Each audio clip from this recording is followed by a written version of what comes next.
Rumi mengatakan, jadi bentuk itu yang melindungi isi. Tetapi kalau nggak ada isinya, bentuk itu ya percuma. Nah, di sini Rumi ingin menegaskan sebenarnya pentingnya bersyariat di dalam bertasawuf. Maka makrifat itu hanya bisa didapat kalau orang bersyariat, berhakikat, bersyariat, berhakikat. Syariat melahirkan hakikat, hakikat melahirkan syariat. Makanya kalau di dalam Al-Quran dikeluarkan siang di dalam malam ada siang. Ya, jangan sampai nanti Mas Fatih hakikat tok. Nah, nanti pakai hakikat tok, nggak mau bersyariat. Ya hakikatnya rezeki minallah. Tapi syariatnya itu tentu ada hukum sebab akibat. Nah, karena orang Allah itu memberi rezeki berdasarkan dua hukum ya. Satu, memang kadang-kadang Allah memberi rezeki tanpa sebab ada, tetapi Allah itu memberi rezeki melalui sebab akibat. Lalu kita yang mana? Nah, kita itu kalau masih bisa melakukan sebab ya harus diikhtiari. Ya, nah itu jangan salah tompo seperti itu. Sehingga sebenarnya bertasawuf itu bukan untuk meninggalkan dunia, tetapi untuk tidak dikuasai oleh dunia itu.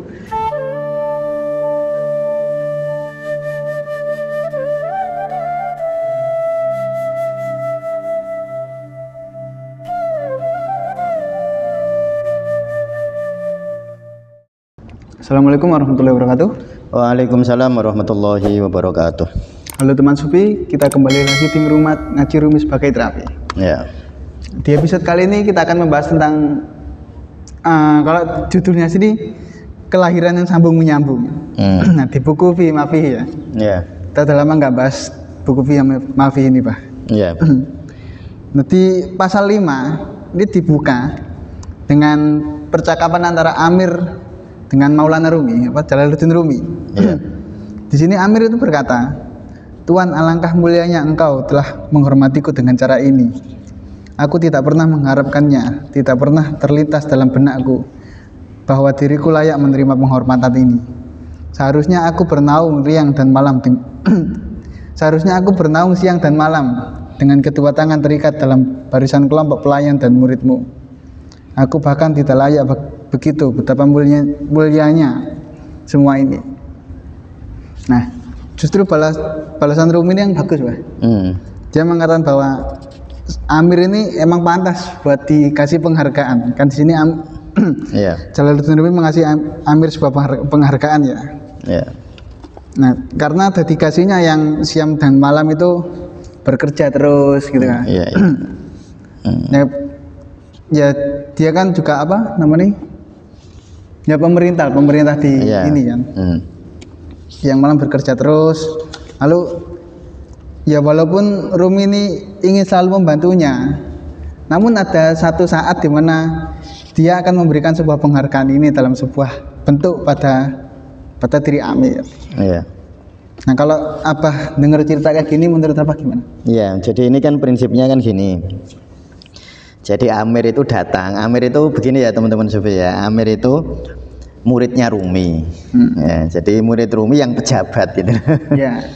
Dia itu kan sibuk. Kita tahulah pejabat itu kan kesibukannya macam-macam. Tapi si Amir ini tuh dengan segala kesibukannya, dia tetap disiplin ngaji ke Rumi itu. Maka Rumi menyambutnya dengan sambutan yang bagi Amir itu luar biasa. Kok aku disambut kayak gini? Bukankah aku seharusnya kedua tanganku terikat dalam barisan kelompok pelayan dan muridmu? Harusnya aku yang melayanimu, kira-kira begitu loh. Tapi kok malah aku dilayani di sini. Maka Rumi lalu menjawab, Rumi ingin menghargai Amir bukan hanya di hati, tetapi dalam bentuk penghargaan. Nah, ini nanti kan sebenarnya pelajaran yang ingin kita ambil dari pasal 5 dalam kitab Fihi Ma Fihi ini kan tentang pentingnya syariat sebenarnya. Ya, sebenarnya yang mau kita gali di sini tentang itu. Nah, ini Rumi mengawalinya dengan itu. Jadi kalau saya menghormati Mas Fatih, itu kan di hati saya bisa menghormati Mas Fatih ya. Tetapi sesekali waktu saya hendaknya menampakkan penghormatan itu dalam bentuk. Misalnya saya menghormati Mas Fatih, terus sesekali aku memberi Mas Fatih sesuatu karena aku menghormati Mas Fatih. Ya kalau dalam hati terus nanti secara syariat tidak pernah ditunjukkan, nanti orangnya tidak tahu bahwa dia dihormati atau enggak ya toh. Ya kalau dalam rumah tangga itu gitu Mas Fatih ya. Saya misalnya mencintai istri saya, jelas saya mencintai. Cuma sesekali waktu mungkin pas dia ulang tahun, pas ulang tahun pernikahan atau pas dalam momen-momen tertentu, saya perlu tunjukkan rasa cinta dalam bentuk syariat. Nah, iya. Mungkin tak tukar kembang bunga atau tak kasih hadiah atau apa, itu kan penghormatan dalam bentuk, karena bentuk itu penting sebenarnya.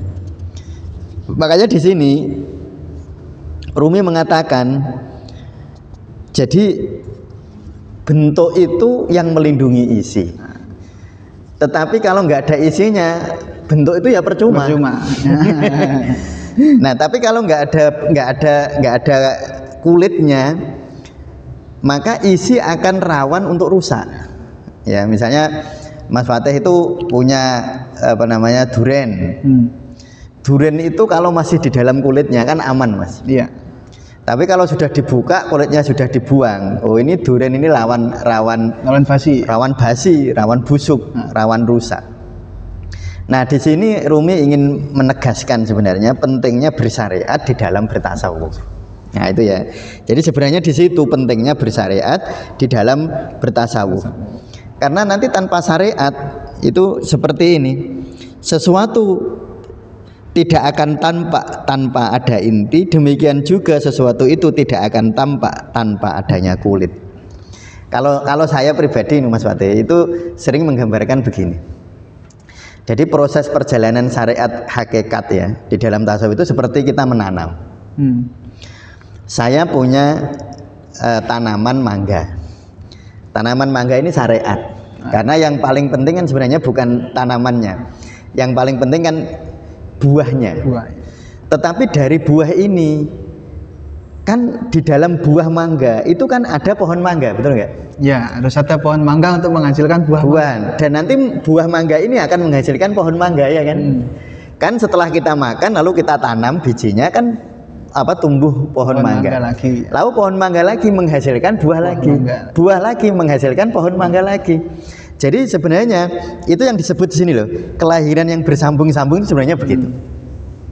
Jadi syariat melahirkan hakikat, hakikat melahirkan syariat. Begitu terus. Jadi tugas kita itu bersyariat lalu mengambil hakikatnya. Nanti kan kenikmatannya itu namanya makrifat, Mas. Jadi kalau pohon mangganya itu syariat, buah mangganya hakikat, rasa kenikmatan kita waktu menanam mangga dan waktu menikmati buah mangga itu makrifat. Maka makrifat itu hanya bisa didapat kalau orang bersyariat, berhakikat, bersyariat, berhakikat. Syariat melahirkan hakikat, hakikat melahirkan syariat. Makanya kalau di dalam Al-Quran dikeluarkan siang di dalam malam ada siang. Iya kan? Ya, di dalam mati ada hidup, di dalam hidup ada mati. Ya begitu syariat sama hakikat itu kita harus berjalan demikian. Karena kalau tanpa hakikat, ya itu sebenarnya syariat itu misalnya gini, Mas Fatih kalau nanam pohon mangga tapi nggak berbuah, kan, nah terus buat apa kan gitu. Nah makanya di sini tuh Rumi ini Mas di bait berikutnya ini. Kan ini tentang sholat 2 rakaat, bahwa ada ucapan 2 rakaat sholat itu lebih baik dari dunia seisinya. Ini kan merujuk kepada sholat sebelum subuh itu ya. Sholat qobliyah subuh itu kan dimaknani begitu. Tapi Rumi ini kalau memaknainya unik. Jadi tidak setiap orang begitu. Jadi kalau kita memahaminya kan begini, kamu itu sholat 2 rakaat itu sudah lebih baik daripada dunia seisinya. Itu makna lahiriah. Tapi makna batiniahnya itu begini, kowe kerasa ngono tenan ora? Nah, kamu merasa begitu beneran enggak? Iya. Nah, kalau seseorang betul-betul misalnya memaknai hakikatnya sholat 2 rakaat, ini memaknai hakikatnya ya, pertemuan dengan kekasih itu kan sangat berharga dibanding hal-hal yang bersifat materinya kan. Saya kan sering mencontohkan, Mas Fatih misalnya ketemu kekasihnya di rumah, Yang penting itu pertemuannya apa rumahnya. Ya, Daripada di mana aja nggak apa-apa. Nggak apa-apa. Sebenarnya kan nggak apa-apa. Sama dia gitu ya, kan. asal sama dia. Jadi Mas Fatih kalau datang ke rumah, walaupun rumahnya bagus, orangnya nggak ada, nah kan nggak enak rasanya. Ya, kan? Nah, yang dimaksud itu sebenarnya begitu. Kamu sholat, bertemu Allah itu seharusnya jauh lebih indah. Allah itu yang menciptakan langit dan bumi, ya kan? Ya menciptakan dunia seisinya. Iya, makanya ini kan dunia 2 rakaat sholat itu lebih baik daripada dunia seisinya. Ya kan, di bait ketiga itu yang bawah itu. Apa di paragraf ketiga itu. Jadi 2 rakaat sholat lebih baik daripada dunia seisinya. Karena 2 rakaat sholat itu mempertemukan kita dengan yang memiliki dunia seisinya. Iya. Makanya mesti lebih baik. Tapi kan nggak semua orang bisa memaknai begitu. Ya, kalau sholatnya seseorang begini Mas Fatih, aku sholat 2 rakaat biar dapat rezeki uang, misalnya tanahku laku senilai 1 miliar misalnya. Ini orang sholat 2 rakaat begitu nu. Iya. Jadi motivasinya sholat biar tanahnya laku senilai 1 miliar. Berarti yang lebih berharga itu 1 miliarnya apa 2 rakaat sholatnya? Gitu ya, mungkin laku nyatanya. Iya kan, kalau dibalik kan gitu. Berarti ketika sholat tanahnya laku 1 miliar kan berarti sudah sholatnya berhenti kan. Nah berarti yang paling berharga kan sebenarnya uangnya 1 miliar, bukan sholatnya. Maka berbeda. Jadi memaknai hadis atau makalah ya, makalah bahwa 2 rakaat sebelum subuh itu lebih baik dari dunia seisinya, itu Rumi kalau memaknani begitu. Ya kalau dimaknani lahiriah kan, apa cuma 2 rakaat masa dunia seisinya kan gitu. Tetapi kalau dimaknani lebih dalam seperti itu, tentu lalu kita oh iya, jadi pertemuan beberapa saat dengan Sang Pencipta alam semesta tentu jauh lebih indah daripada yang diciptakan. Nah itu jadi terus maknanya begitu. Tentu jadi benar kan bahwa sholat 2 rakaat itu lebih berharga daripada alam semesta. Dan itulah sebenarnya makna dari kepemilikan yang hakiki. Makanya kalau di bawah ini kan terus ada kisah ini ya. Ini seorang silakan ya. Silakan berkata kepada Darwis ya. Kita bacain. Ya. Jadi ada Darwis yang menghadap seorang raja. Kemudian raja itu berkata pada sang Darwis, wahai sang zahid atau orang yang zuhud. Terus ini jawaban Darwis. Tidak, kamu memandang sesuatu secara terbalik dari yang sesungguhnya. Darwis jawab seperti itu. Lalu dilanjutkan, dunia ini, akhirat dan semua isi kerajaanmu adalah milikku. Akulah yang memegang otoritas alam semesta ini sepenuhnya. Sementara kau hanya puas dengan sesuap makanan dan sepotong baju. Jadi begini Mas Fatih.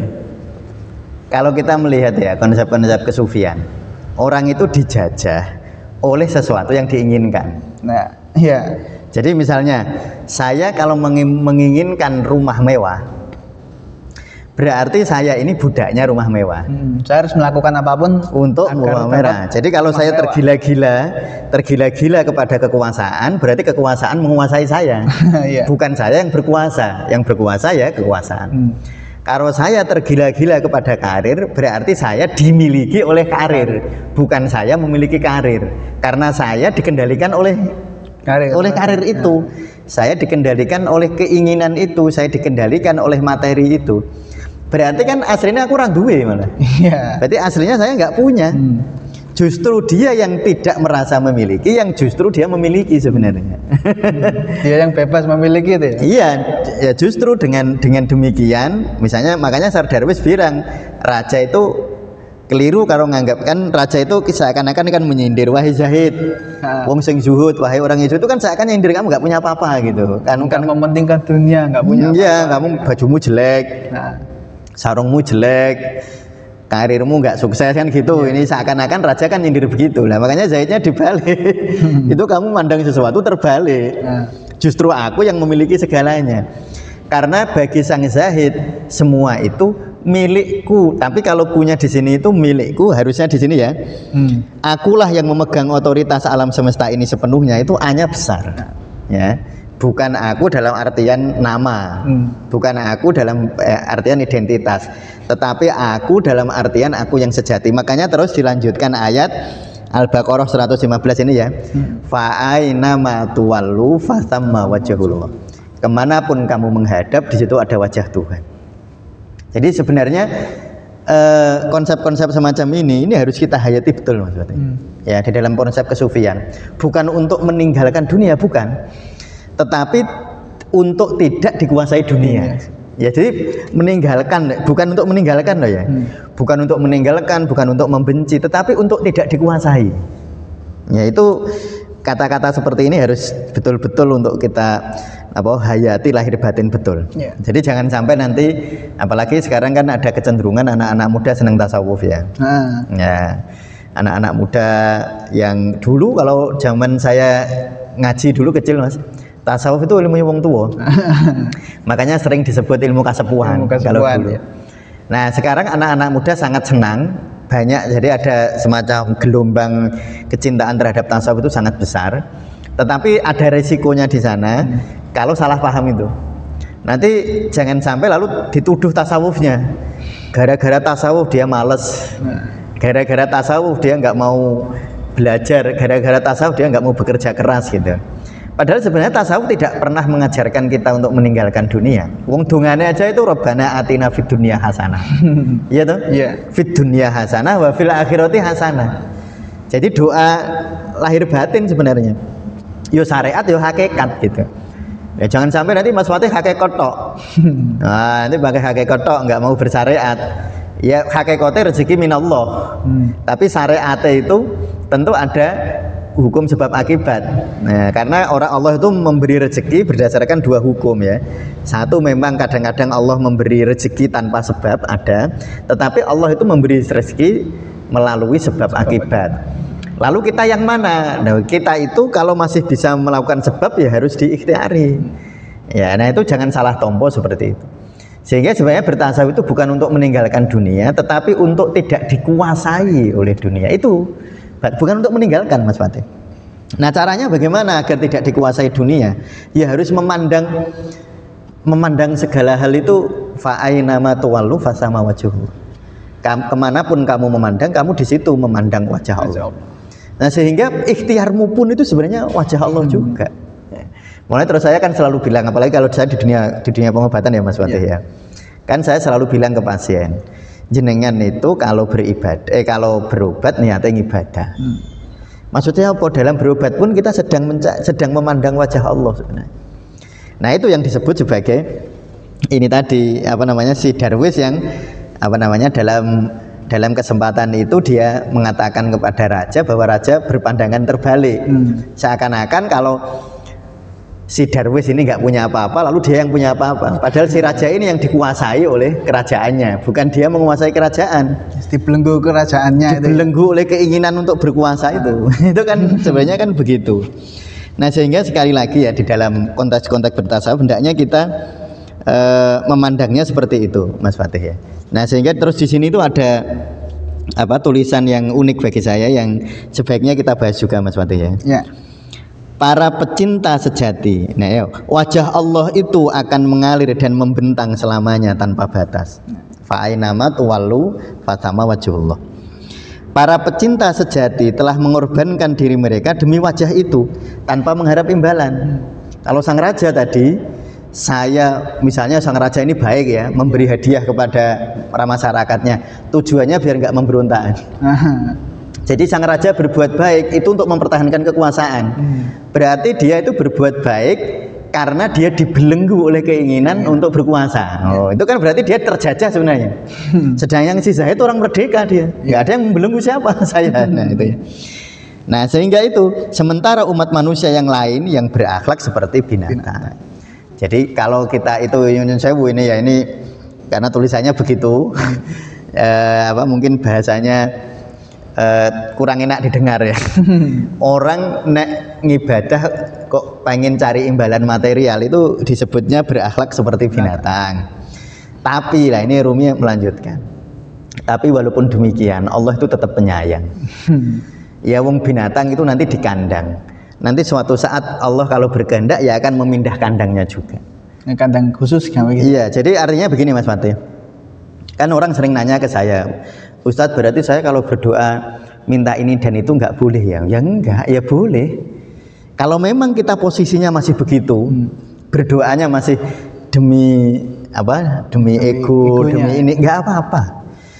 Jangan pernah berputus asa, walaupun saya kok masih begitu ya berdoanya, nggak apa-apa, karena Allah itu kalau kita ini misalnya kita ini dianggap binatang, lalu kan kita ini kan miliknya Allah juga. Kadang-kadang Allah nanti mungkin memindahkan kita dari kandang satu ke kandang yang lain, dan suatu ketika kita akan dibebaskan oleh Allah atau dicerahkan oleh Allah, sehingga tidak perlu kita ini lalu apa namanya berputus asa seperti itu ya Mas Fatih ya. Jadi saya mohon betul jangan sampai orang belajar seperti ini lalu lantas membenci diri, karena itu hal-hal semacam itu tuh sekarang ada. Saya sebagai praktisi ya Mas ya, praktisi pengobatan ya, banyak sekali kejadian orang itu justru punya problem mental karena keinginan berbuat baiknya berlebihan ya, karena keinginan berbuat baiknya itu berlebihan. Maksudnya begini, ketika dia nggak bisa berbuat baik lalu membenci diri itu. Maka ada penyakit kompulsif ya, penyakit tahu ya Mas Fatih ya, penyakit was-was itu loh. Jadi kalau wudhu itu sampai airnya banyak sekali, kalau wudhu di wajahnya sampai digini-ginikan, kalau sujud sampai kepalanya ditetel-tetel kayak gitu, tekan-tekan, karena dia ingin baik, tetapi berlebihan lalu menyiksa diri. Nah itu sebenarnya yang harus kita waspadai ya. Nah kalau belajar sufi, jangan sampai misalnya kita ini nggak boleh berdoa kalau doanya ada nasihat misalnya berdoalah demi Allah saja, tidak perlu minta apa-apa, pasrahkan kepada Allah. Itu tentu nasihat yang sangat baik. Tetapi seandainya belum bisa begitu, kita masih seperti ini, masih berdoa karena imbalan tertentu, ya ora apa-apa, cuma harus diakui gitu loh. Ya, kuncinya sebenarnya gitu Mas Fatih. Yang penting itu diakui, jangan lalu mencari alasan. Ya memang masih begitu saya. Lalu mohon kepada Allah, ya Allah pindahkan kandang saya, itu kalau rumahnya. Dari satu ya ini dari satu kandang ke kandang yang lain. Nah sehingga memang perjalanan menuju ruhaniyah, kalau kita ingin sebuah hakikat itu bermanifestasi di dalam kehidupan kita Mas Fatih, memang butuh apa ya, kalau bahasa ininya mujahadah, kesungguh-sungguhan. Dan seringkali kesungguh-sungguhan itu secara syariat tidak mengenakkan. Misalnya Mas Fatih secara syariat kan dipaksa dalam tanda petik oleh Allah untuk sholat, sholat yang wajib maksudnya, kan dipaksa. Sampai ngantuk, orang ngantuk, kesel ya sholat isya kan gitu. Tetapi lah ini saya ini di penutupnya ini Rumi ini kan mengisahkan Siti Maryam. Siti Maryam. Jadi ini sebuah apa ya, sebuah analogi menurut saya yang luar biasa ya. Bagi saya sendiri, saya juga kan baru baca beberapa saat yang lalu ya. Jadi Maryam itu syariat, Isa yang dikandungnya itulah hakikat. Dan ketika si Isa mau keluar, mau bermanifestasi, Maryam kesakitan. Mau ngarep ngelahirkan itu kesakitan. Ya ada derita di sana. Ada derita di sana. Maka derita itu sebenarnya terbukanya hakikat, terbukanya pintu hakikat itu derita. Tapi itu bukan penderitaan dalam artian penderitaan yang menyesakkan dada, itu penderitaan alamiah.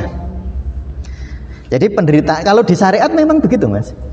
Jadi orangku nek neng syariat itu satu saat tertentu akan menderita. Jadi contohnya begini, Mas Fatih puasa Ramadan. Itu kan dipaksa kan 1 bulan kan. Orang itu saya wajibkan puasa. Jangan lalu pakai hakikat. Jangan pakai ilmu hakikat ya, puasa itu atine tok. Puasa itu yang penting kan hatinya. Enggak usah puasa juga enggak apa-apa. Loh enggak, kalau syariat itu ada paksaan. Makanya nang syariat itu ono wajib. Jadi nang syariat itu kan ono wajib, ono sunnah, ono haram, ono makruh, ono mubah. Ono wajib, dan wajib ini sifatnya menderitakan kan. Kan kudu.